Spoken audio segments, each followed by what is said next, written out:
Bismillahirrahmanirrahim. Bismillah, velhamdülillah, assalatu vesselamu ala Resulillah. Ama ba'd, esselamu aleyküm ve rahmetullahi teala ve berekatuhu.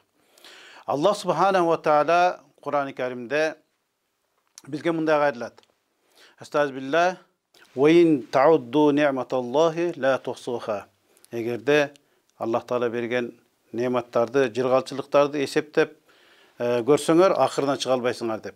Мына ушул көз biz ар дайым күзгүдөн көрүп, кадырына жетпей жүргөн көз, эгерде бул кандайдыр бир сыркы таасирлер аркылуу бир суук тийиппи, айтор мына ушул биздин көзүбүздүн булчума эле иштебей кала турган болсо, бул көз ачылса жабылбай, же болбосо жабылган бойдон ачылбай кала турган болсо, муну биздин азыркы жетишкен медицинабыз операция жолу менен жөн гана оңой гана муну кайра ачып коюшу мүмкүн экен. Ал эми ачылган көз эч качан кайрадан жабылбай калат экен.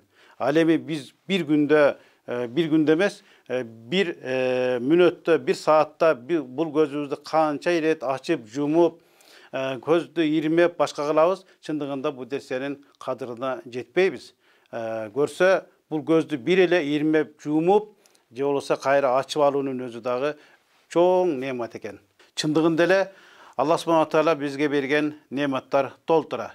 Эгерде санап эсептеген аракет кыла турган болсок, чындыгында эле акырына чыга албайт экенбиз. Эң жөнөкөй, биз бүгүн мындай айланага карап көрө турган болсок, бүтүндөй айлана, теребел, жашап аткан чөйрөбүз, бүтүндөй бардыгы бизге ырахат тартуулай турган нерсеге толтура экен. Бул биздин өңү түсүбүздөн тартып, жашап аткан айлана чөйрөбүз, мекенибиз, сырттагы аба ырайы, айтор бардык нерсе. Эми ушул нерсенин бардыгынан биз карап ала турган көз маселесине келе турган болсок, Аллах субханаху ва тааля Кур'ан-ы Керимде Балад сүрөсүндө айтат: "Estağfirullah. Alam naj'al lahu aynayn." Sadaqallahu azim. Biz insanга эки көздү жаратып бербедикпи дейт. Эми ушул көз нематына эле бир аз кылчайып карай турган болсок, эң ириде өзүбүздүн өңүбүздү эртең менен уйкудан тургандан тартып, өзүбүздүн өңүбүздү, турпатыбызды көрүп, бизге ак сүтүн эмизген энебиздин жүзүн тааныганга, айлана чөйрөбүздү, үй бүлөбүздү көрүп ырахат алганга, жашап аткан мекенибизде карап ырахат алганга бүтүндөй көздүн түздөн түз тиешеси абдан зор экен.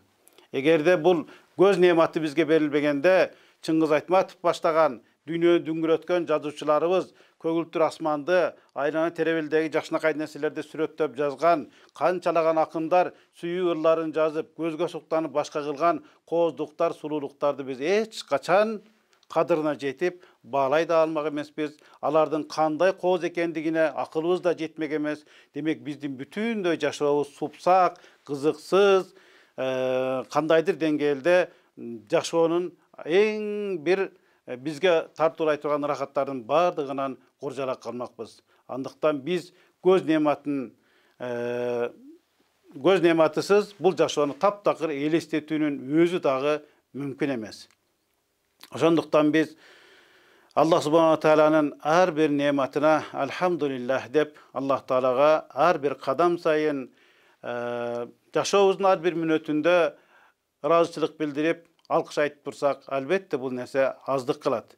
Мына азыр учурда жадыраган жазды кечигип аткандыгын айтып арман кылып отурабыз. Анткени жаз бул жашоодогу эң бир кооз учур. Жадыраган жакшынакай гүлдөр, чөптөр, айлана теребелдин кооздугу, гүлдөн гүлгө учуп конгон жакшынакай көпөлөктөр биздин жашообузга ушунчалык бир ырахат тартуулайт.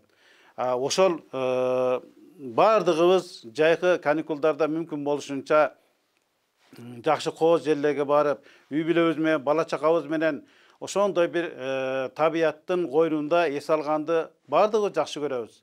Ал тургай биз мактанып жүргөн биздин мекенибиз Кыргызстан бейиштин төрүндөй болгон жер, теги араптар келип суктанат экен, бейиш деп айтат экен деп биз суктанып, мактанып жүргөн жерибиздин кооздугу дагы бүтүндөй көз аркылуу. Ушул кооздукту, сулуулукту көрүү үчүн демек дүйнөнүн чар тарабынан бизге адамдар келип ушул кооздук үчүн тагыраак айтканда көз аркылуу ырахат алуу үчүн келип отурат. Демек биз өзүбүздүн ушундай кооз табиятыбызды көзүбүздүн карегиндей сактап, ал эми өзүбүздүн көзүбүздү берген Аллах субхана таалага ар бир мүнөтүбүздө, ар бир көз ирмемизде алкыштарды айтып, ушунун кадырына жетип, Аллах таалага көбүрөөк шүгүр кылсак аздык кылат. Анткени Аллах субхана таала дагы бир аятта айтат: "Ла ин шакартум ла азиданнакум", эгерде силер шүгүр кылсаңар, мен силерге дагы артып берем дейт. Андыктан Аллах субхана таала өлкөбүздү көздүн карегиндей сактап, Аллах таала берген көзүбүздү андан бетер сактап, Аллах таалага шүгүр кылып, ар дайым саждада Аллах субхана таалага көптөгөн ыраазычылыктарды билдирсек аздык кылат. Анткени Аллах субхана таала айткандай: Биз Аллах тааланын берген нематтарын канчалык эсептегенге аракет кылсак дагы эч качан акырына жете албайбыз. Алхамдулиллахи роббил аламин. Ассаламу алейкум ва рахматуллахи таала ва баракатух.